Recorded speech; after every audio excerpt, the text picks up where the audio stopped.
God during this time did a lot of things with drawing examples. Let me back up a little bit. We talk as though the whole thing of being the bride of Christ is a totally New Testament kind of idea. But it's not. It's very much there in the Old Testament that Israel is considered the wife of God. Let me see if I can find that verse.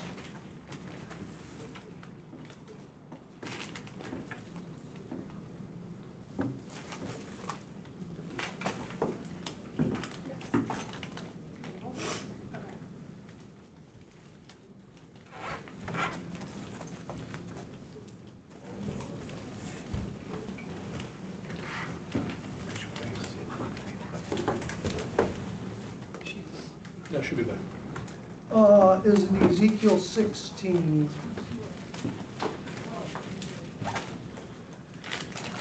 The verse that I don't use a lot, but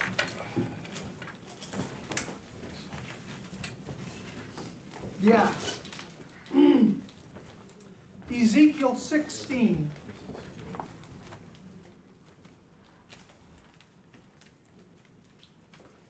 The word of the Lord came to me, Son of man, confront Jerusalem with her detestable practices and say, this is what the sovereign Lord says to Jerusalem. Your ancestry and birth were in the land of the Canaanites. Your father was an Amorite, and your mother was a Hittite. What does he mean by that? Was Israel born in Egypt?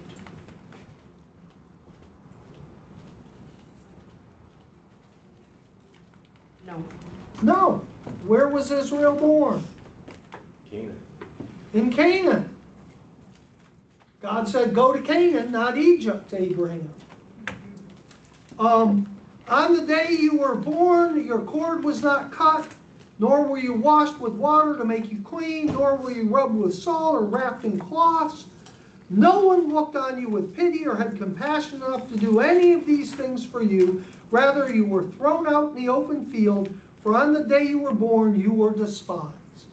What was the attitude of the world around them from the day Israel was? They were despised for being God's people. Even to this day. Even to this day. Even more so. Then I passed by and saw you kicking about in your blood, and as you lay there in your blood, I said to you, live! I made you grow like a plant in a field. You grew up and developed and became the most beautiful of jewels. Your breasts were formed and your hair grew, and you were naked and bare. Later, I passed by, and when I looked at you and saw that you were old enough for love, I spread the corner of my garment over you and covered your nakedness. What's that a reference to? Garden? I put the corner of my garment over you. Marriage. That was how a male symbolized that he was offering a woman to marry her. So what is God's state? I gave you my solemn oath and entered into a covenant with you, declares the Lord, and you became mine. What happened to Israel with God? Became the bride of Christ. They were married, just like the church. But how did they treat that marriage? Unfaithful. Yeah, Hosea. they were unfaithful. Hosea and Gomer. So God does physical illustrations of that.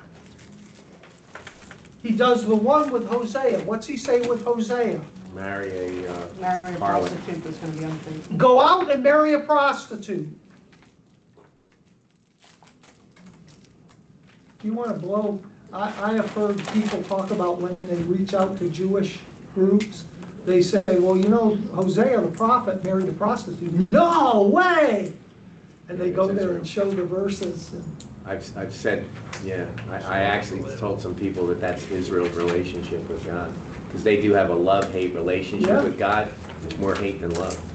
And that's not where the story ends. Because after he's married her, brought her in, given her a home, given her clothing, fed her, given her purpose, what happens? She runs back to her old life. She runs off and becomes a prostitute again. Is this being recorded, by the way? Yes, it is. It is? Thanks. Yes. And what's God saying? Take her back. Take her back again. Go out and get her again and bring her back. Now, what's he doing with this? Foreshadowing our relationship. It's what They've done Israel, to the church, done to the synagogue. He is illustrating how Israel has treated him. But now we come to Ezekiel. In Ezekiel, God says, your wife who you love dearly is going to die, and how are you to respond to that? Don't do anything. Don't cry. Don't take your turban off. Don't stop oiling yourself. Don't stop, eating and fast. Don't rip your clothes. Don't throw dust on yourself. Go out with a huge smile on your face. What is God illustrating in that?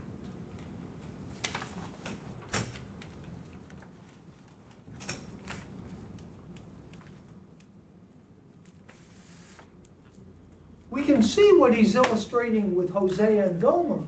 What is he illustrating by saying to Ezekiel, do this? That there's more in like foreshadowing heaven. So and who is Ezekiel illustrating? Who is he representing in Is this? he illustrating God? He's representing God. Who is his wife representing? Israel. Israel. So what is he saying? Israel is going to die, and Don't show any sorrow. I'm not going to cry over it.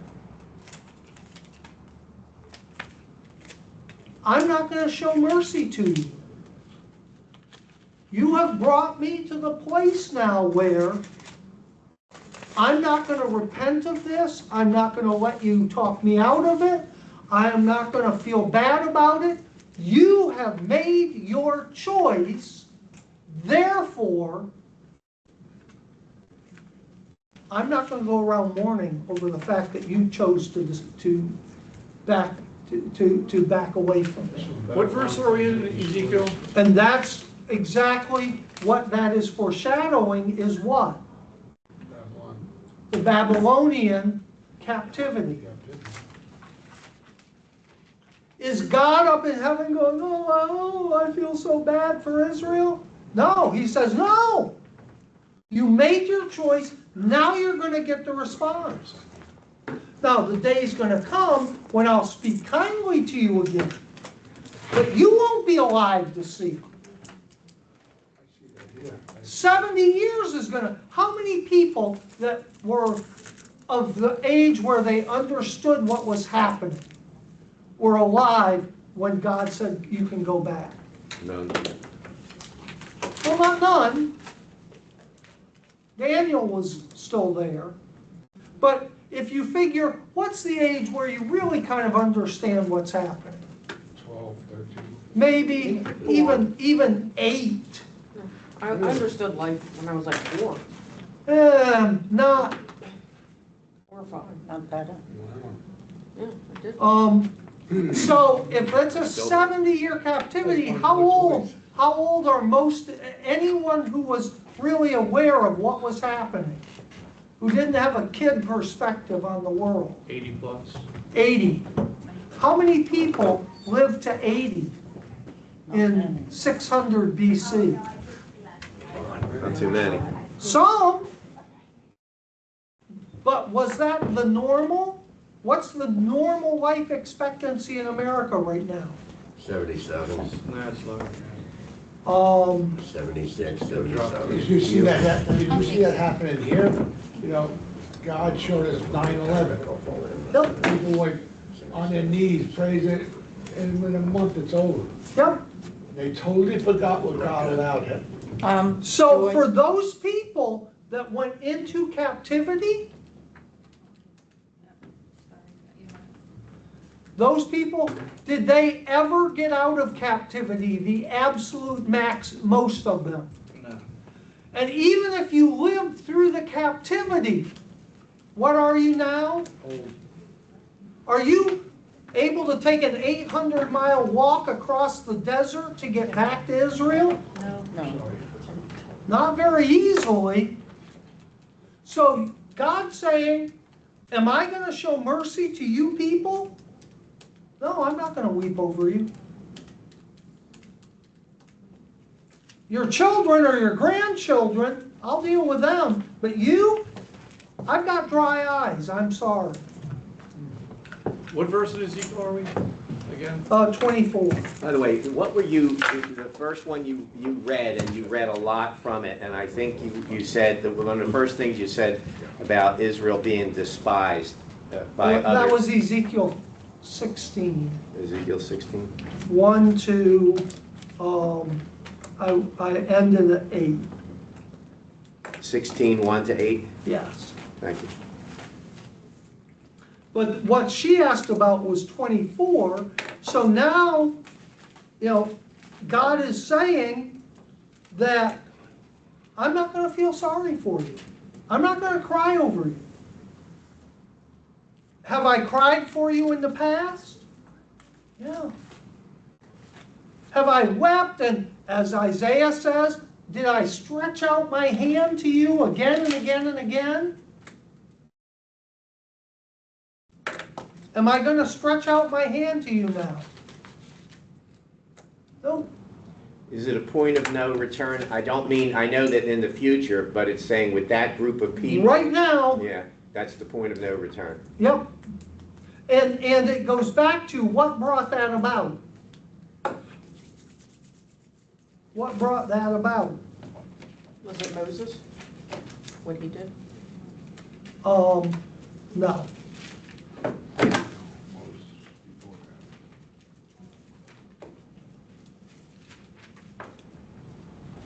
Or was it Lot's wife?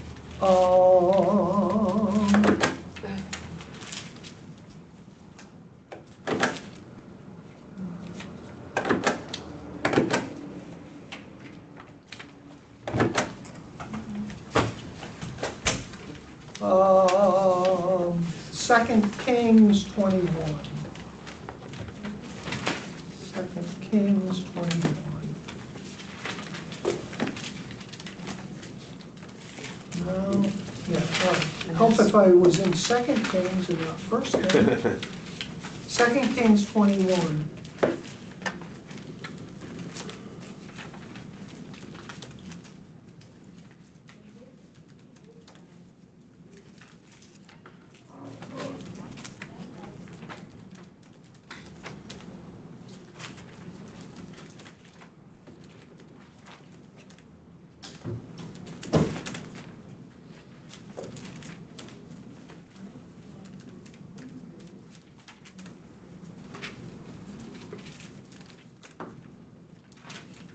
Second Kings 21, who's the king? Who's the king? Manasseh. Manasseh. And what does Manasseh do? Everything God doesn't want Did to do. evil in the eyes of the Lord. Every day this. And what follows if you go down that, He sacrificed his own son in the fire, practiced divination, saw omens, and consulted mediums and spiritualists. rebuilt the high places his father Hezekiah had destroyed, erected altars to Baal, made an Asherah pole. In both courts of the temple, he built altars to the starry host. Up to that point, what had Israel done? They were, they had godly kings. Right? Had they been idolaters? Yes. So what would they do? What would it look like in practical things? The Asherah pole, yeah, that. They would go into the temple on the Sabbath and It was the Asherah pole. But they would go into the temple before Manasseh, what would they do? They would I want to say light incense. worship God. Oh. And then they'd leave the temples and go outside of the city, and they'd run straight from the temple outside the city to the Asherah poles and the altars of Baal. But it was, oh, we'll come in here and worship God, and we'll go out there and do it. It's just like today. What's Manasseh do? He brings it into the temple. He says, oh, no, we'll worship these pagan gods right here in the temple, under your nose. We'll rub your nose in it, God. That's like the kid who is doing things that the parents don't approve of, but he's doing it. So you mean like sticking their hand in the cookie jar, but doing it while the mom's looking Yeah. at it? More to the point, they're running with a crowd and doing drugs and things like that, but as they're doing it, how are they doing it? Proudly? They're doing it under the radar. Oh, I'm going over to John's house and we're going to study, but they're really going off to do drugs. You see what I'm saying? They're doing it behind your back. And then suddenly they walk into the house with a syringe and start tying up and start shooting up in front of you. David reached that point. Are those the same thing? That's an escalation, isn't it? Blatant disrespect. Blatant, rubbing your nose in disrespect. And that's what they did to God. We're not going to sneak off and do it out there. We're going to drag it right in here and do it in front of you. What are you going to do about it, God? That's what Manasseh does. And look at verse 12. What's verse 12 say? Therefore, this is what the Lord, the God of Israel says, I am going to bring such disaster on Jerusalem and Judah that their ears of everyone who hears it will tingle. I will stretch out over Israel the measuring line used against Samaria and the plumb line used against Ahab, The house of Ahab. the house of Ahab, and I will wipe out Jerusalem as one wipes a dish, wiping it and turning it upside down. I will forsake the remnant of the inheritance and give them into the hands of the enemy. They will be looted and plundered by their own enemies. They have done evil in the eyes and have aroused my anger from the day their ancestors came out of Egypt until this day. Moreover, Manasseh, And you can. So what's God saying? Excuse me, are we in Ezekiel still? No, we're in 2 Kings 21. 2 Kings 21. So what's God saying? I'll take care of you. you're done. You're done. Done. I'm going to do all of this, period. Does he say, if you repent, I will, Nope. No. what's he say? This is happening. This is happening. And then his grandson Josiah comes along in chapter 23. And what's he do? Does everything right. He does everything right. He tears down the idols. He opens up the temple. But look at verse 26 of chapter 23. Nevertheless, the Lord did not turn away from the heart of his fierce anger, which burned against Judah because of all that Manasseh had done. to arouse his anger. So the Lord said, I will remove Judah also from my presence, and I will remove Israel. And I will, oh my gosh, this is sad. I will reject Jerusalem, the city I chose, and the temple, and this temple, in which I said, my name shall be there. So what's God say? We're done. Too little, too late. Too little, too late. So when it says it's written in the book of the Annals, what is that? Annals of, there were a whole bunch of other books that were written, history books that were not inspired, but he's saying there was an official chronicle of the kings. Have you ever read it? No, nobody has. It was lost to time. It Oh, really? was destroyed when Babylon Get out. sacked Jerusalem, destroyed it. But they never recovered anything No. remotely close to it. No.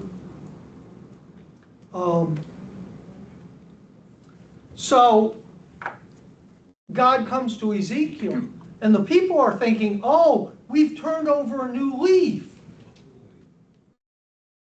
God's going to see how sincere we are and cut this short, and, it'll just be a couple years and we'll be back in Jerusalem. And what does God say to him? Did they forget God knows it all? Well, there's a story told that when Assyria invaded, and you can read about that under Hezekiah,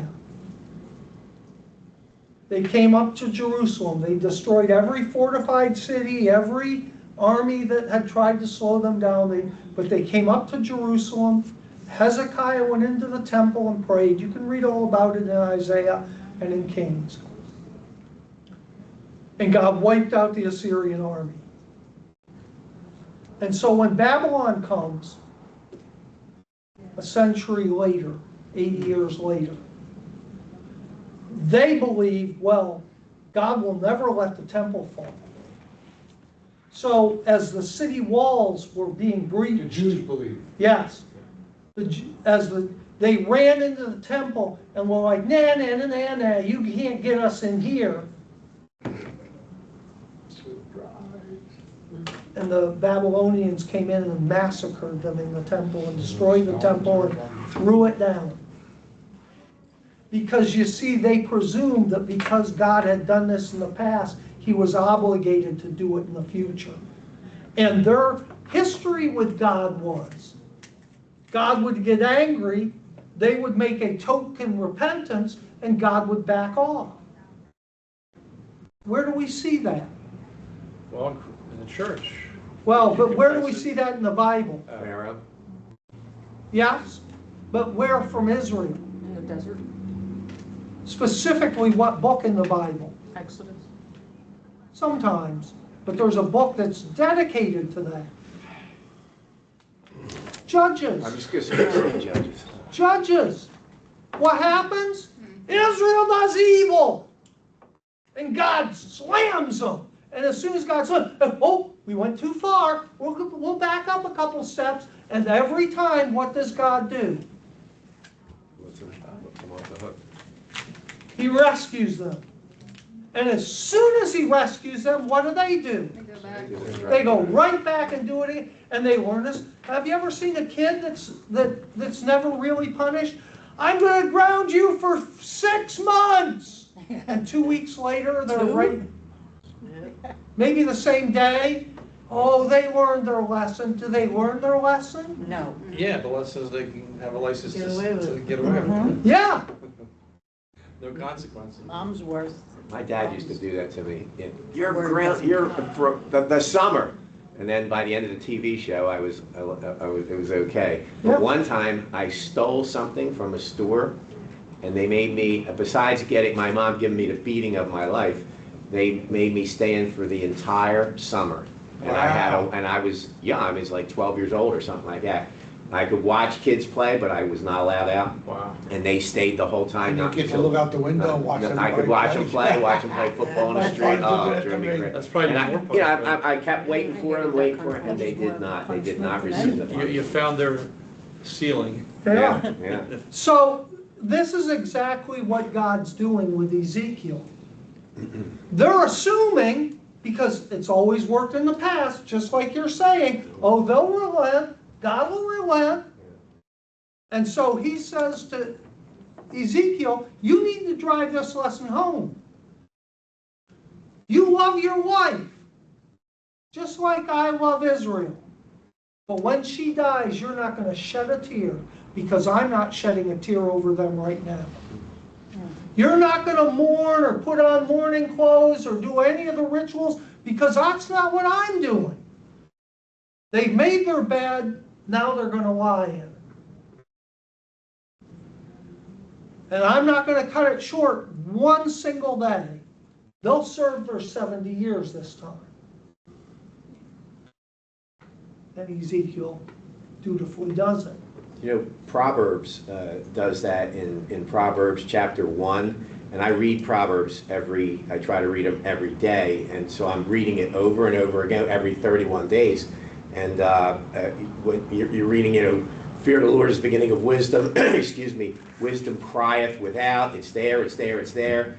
And then it says here, it's in 123 or 124, because I have called and you refused, I have stretched out my hand and no man regarded, but you have set at nothing all my counsel and would none of my reproof.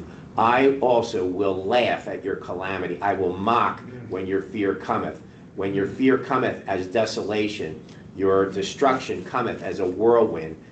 When distress and anguish cometh upon you, then shall they call upon me, but I will not answer. They shall seek me early, but they shall not find me. For they that hated knowledge and did not choose the fear of the Lord. And it goes on and on. Yeah. But boy, you read that and you You just... weren't here for the message today. No. Yeah. Oh, man. Was that it? I'll watch it. Of God's wills, 3 different wills.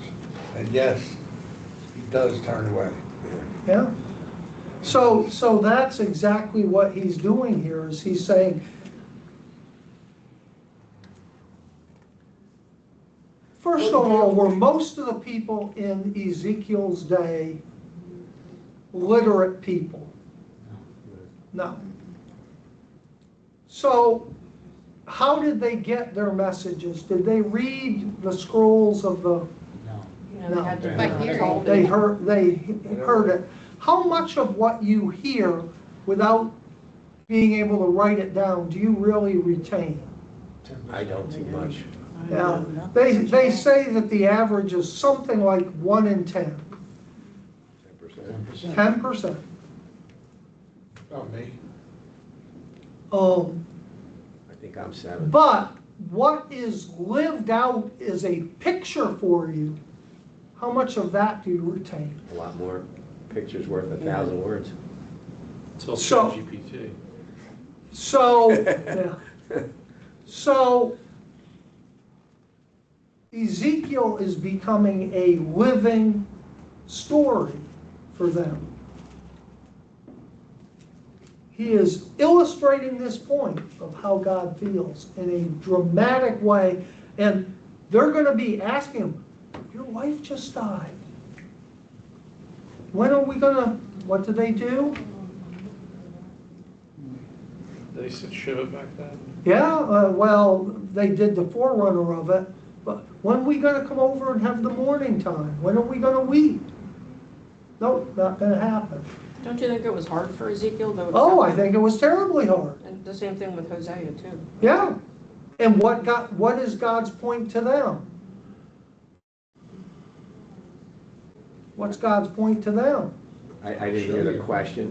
What she said, don't you think it was hard for Ezekiel or for Hosea? Yeah, what's God's point? It was just showing him what Israel's going to be like, right? I mean, that's what the... No. It's showing him his mercy. Nope. That he's got a line. Your grace is only... All that's true, but that's not the point. Was it hard for Ezekiel? Yeah. Yeah. Oh, Was it that's- hard for Hosea? Sure. Pain's got to do that. Exactly. Do you think it was hard for God to ignore their pleas for 70 years. Definitely. To turn his back. And of course, that prefigures what? Christ, let this cup pass. If there's any other way, Or right? more to the point, Why have you forsaken me? Father, Oh, yeah, why have you my forsaken God, me? my God, Why have you forsaken me? why? Do you think it was hard for him to turn his back? Right when Jesus was crying out in agony for him most? I have a question on that. And when I pray to the Lord in the morning, the first thing I do is thank Him for my salvation. And I said, Lord, I said, I cannot even fathom that, because you were always together with your son. This is the first time you were not, you turned your back on him. And he actually cried out, why have you forsaken me? But it does say it pleased the Lord to bruise him. But I'm saying it pleased him because he did his will, but it still had to hurt God the Father emotionally, right? Pleased is used in antiquity different than we use it today.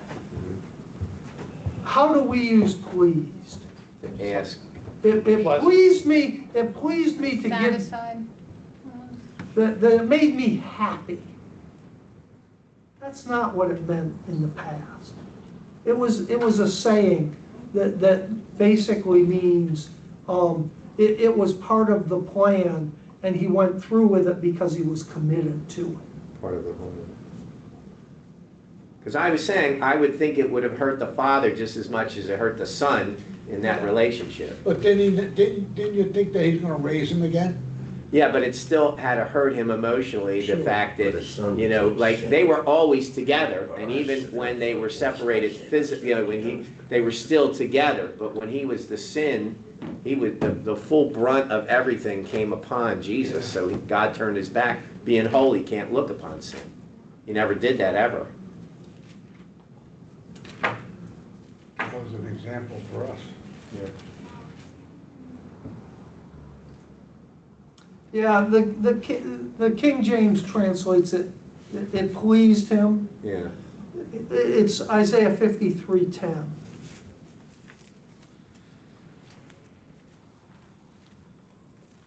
Here's let me look up the NASB too.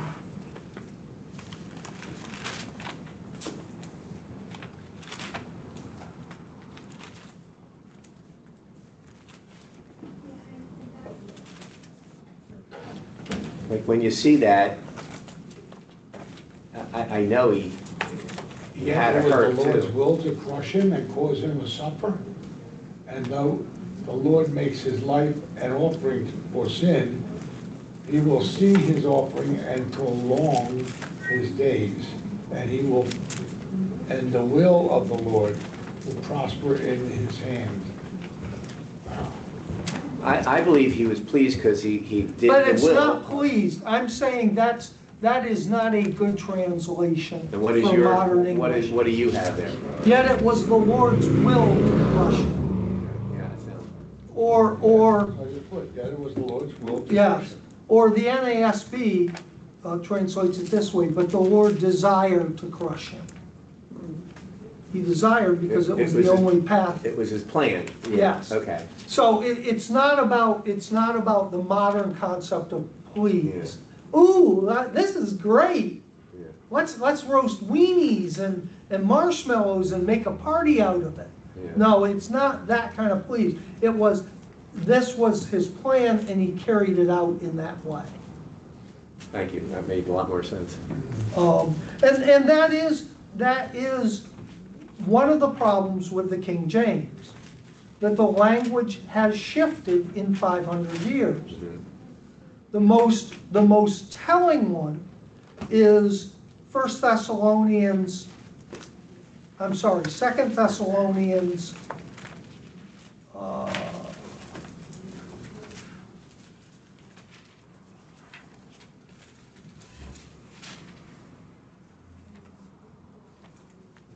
7, chapter 2, verses 7, verse 7. 2 Thessalonians 2, What's that say in the King James? 2:7 says, for the mystery of iniquity doth already work. Only he who now letteth, who now letteth will let until he be taken out of the way. So what's happening there, according to the King James?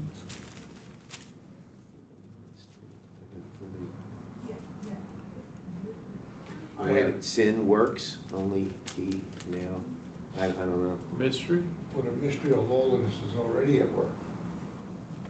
Only he, Who now letteth will let until he be taken out of the way. yes.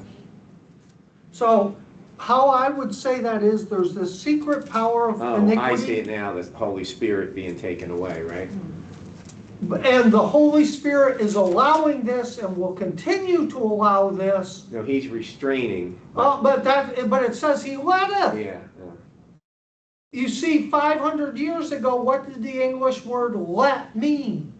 It restraining. was loud. To restrain, prohibit, stop, hinder, But now it means to allow. and now it means the exact opposite, to allow, Let him do to it. permit, to release from restraint. So reading the King James, you're getting the exact opposite meaning of what the verse was, because the English language has changed. And that's more than just these and thous and th endings on verbs. The language has actually changed. And that's one of the weaknesses. And if you have a study Bible, a King James, they'll go in and they'll say, oh yeah, well this is how this, and there's probably a footnote that says something like, There's two of them. yeah, Yeah, restrain. Ministry of restraining the Holy Spirit. What about the New King James? Does that have more modern? Yes, they've corrected all of the language drift, translation errors from the King James in the New King James, yes. But again, that's something that you have to take into account, and that's where, people who say King James only, or this verse, or this version only. No translation is perfect. I always say it's good enough for Paul, it's good enough, Enough for me, yeah. Since Paul wrote in the King James, do you know that Nero never fiddled while Rome burned? I'm sorry? No. Nero never fiddled while, you ever heard the Yeah. thing, Nero fiddled while Rome burned? That is absolutely untrue. How do we know? There was no Wasn't fiddle. invented. The fiddle wasn't invented until the 1500s. There's the so many things that violin. never happened, and there's so many things that happened that they've Yeah. changed around, and So, but anyway, that's one of the things with the English language that, and it's still changing today. You think about 100 years ago. In fact, less than that.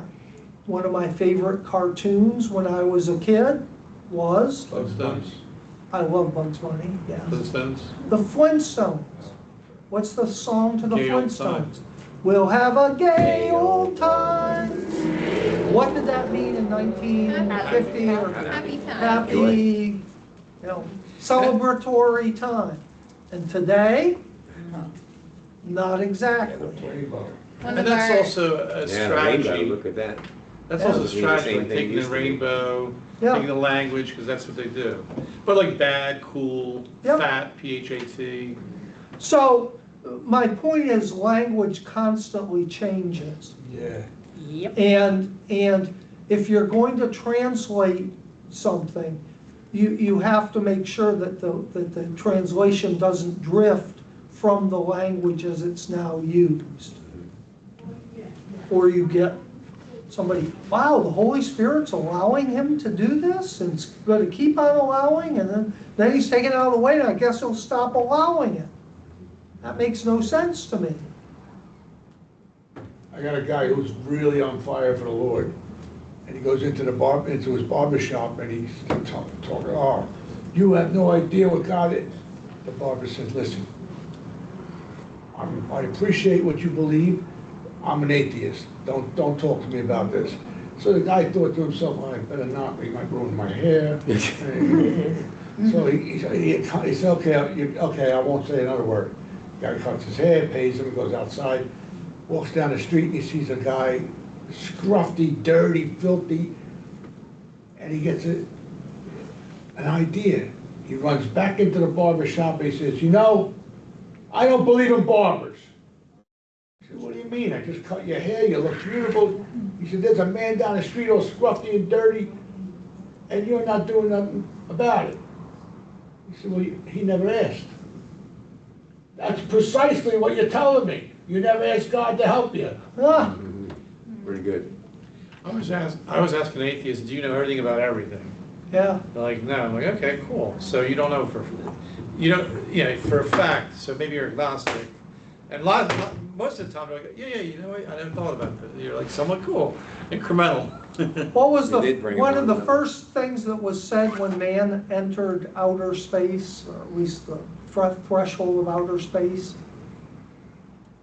Who was the first person to breach the barrier between Earth and space? Who was the It first? was the John Soviets, Glenn? was it? No, That was the Soviets. it was Soviets. Sputnik? That was a satellite. That was a satellite, but Kuryakin or Kuryankin? Or, Yeah, I don't remember his name. yeah, Yulia Yuri, Kuryakin? yeah.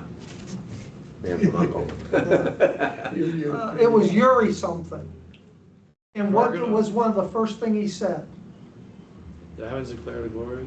Or No. I don't remember. That was John Glenn responding to him.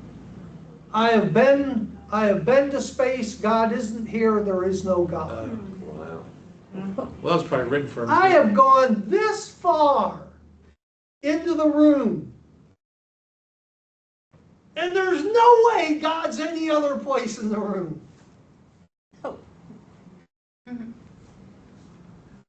Compared to space, you know, how big is space? I don't really know. Infinite.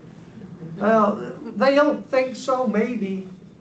We can't measure it because space is expanding faster than the speed of light, which means stars that are out at the edge of our visible universe are disappearing because they're moving away so fast that the light coming from them will never reach us. Is that crazy?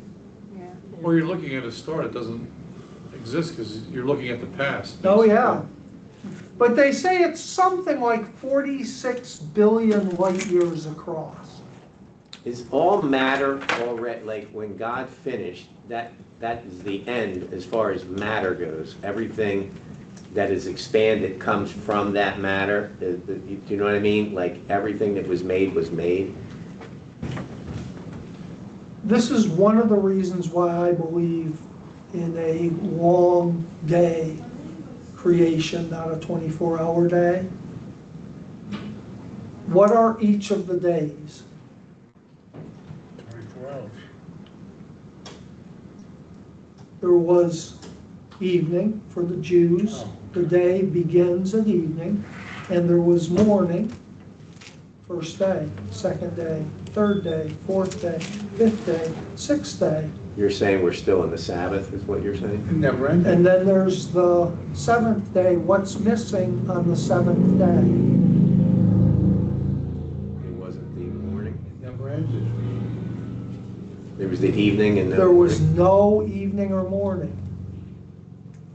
And the seventh day God hallowed and made it the, now you go over to Hebrews, and here's what it says.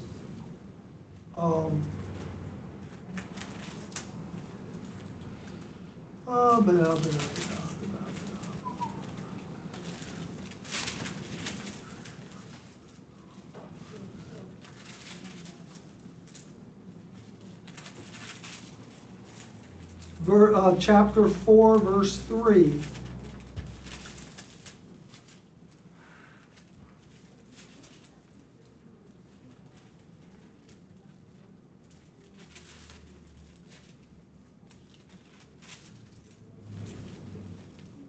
What was it?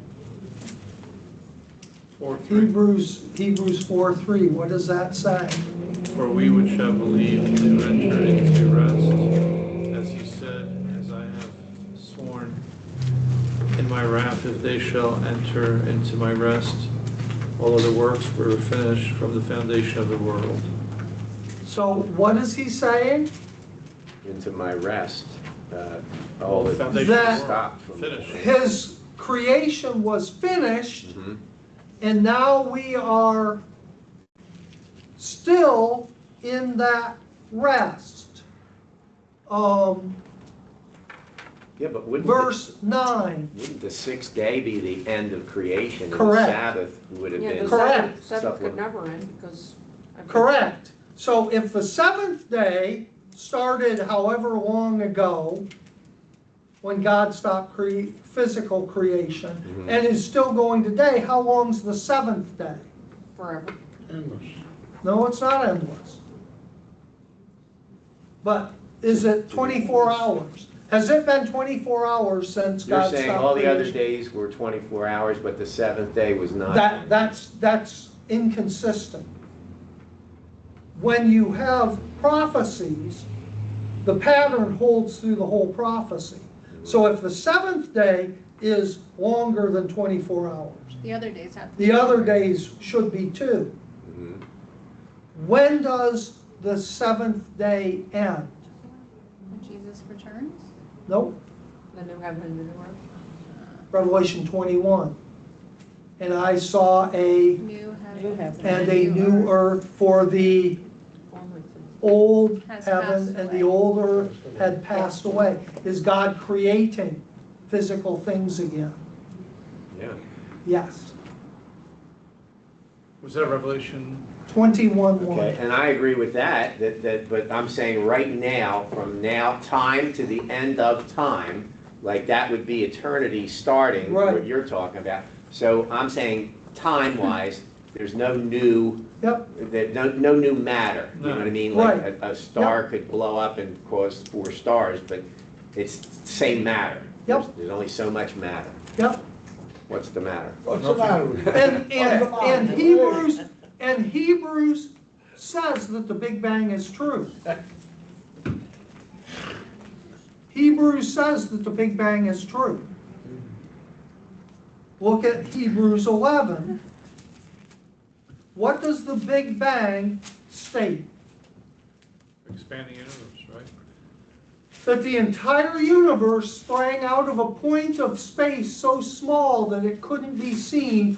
All time, matter, and energy was contained in that little pinprick of existence, and in the first small amount of time, immeasurably small, all the laws of the universe were violated, and the universe expanded at many, many, many, many times the speed of light.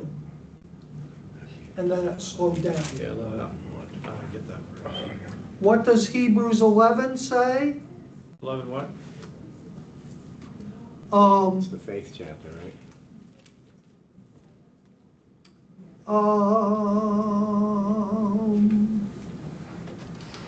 Verse 3.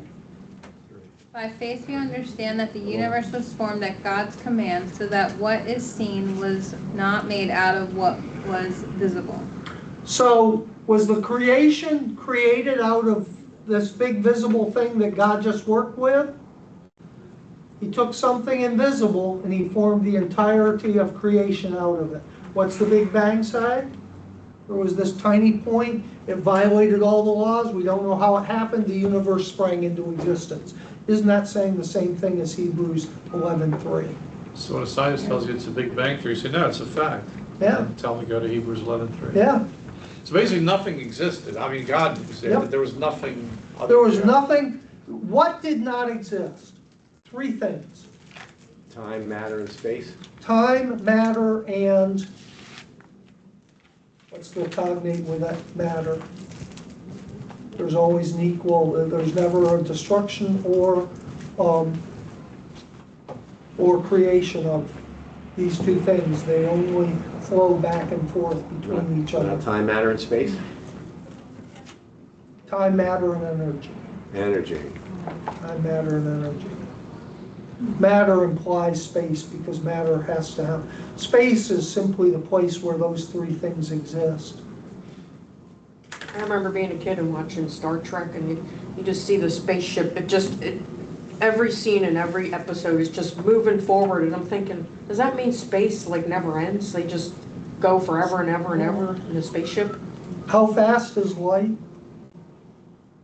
186,000 milliseconds? something like that. Second. Yeah, 186,000 miles per second. How many seconds in an hour? Six. Oh, no. 3,600. That means there is 900,000 seconds in a day. 365 days. So that is Something to the 300,000 times 300 million seconds in a year, something like that, if my math is right, times 186,000. So 186 times 3 times a billion seconds, miles, light travels in a year.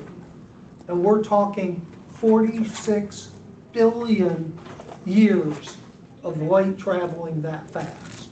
You know, I watched a Shark Week this weekend. All these sharks, they're saying they're 4 million years old, 6 million years old, and I don't know how they could come up with something like that.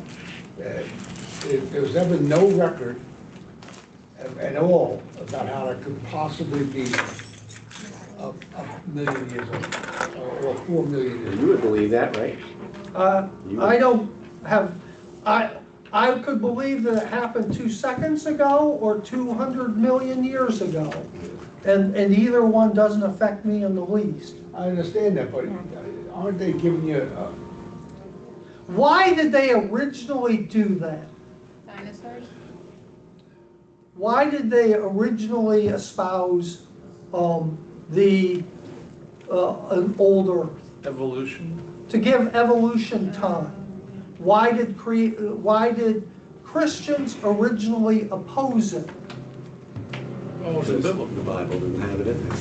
Well, Genealogy basically added up to say 3,000 that it couldn't have happened that way, and therefore evolution can't happen because there wasn't enough time. It was an argument against evolution.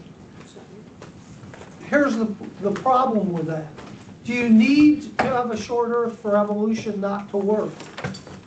Evolution, it sounds like the Earth being 4 billion years old, oh, they've got plenty of time. No, you don't. If the Earth is 400 billion years old, there's still not enough time for evolution to work. Because if you argue that life evolves, where's the problem with evolution? Even grant them that, say, great, I'll give you that, life evolves. So tadpoles can become humans with enough time. How does evolution still not work? Why are there still tadpoles? But there's the biggest thing. How does life begin? If life evolves before there's life, there's nothing to evolve. So how did life begin? And they can't answer that question. Yeah. From the dust. Anybody Where want did the dust- cucumbers? I Where do. did the dust come from? Thanks, guys. Who died? Nick, I have one question for you. Are those yours?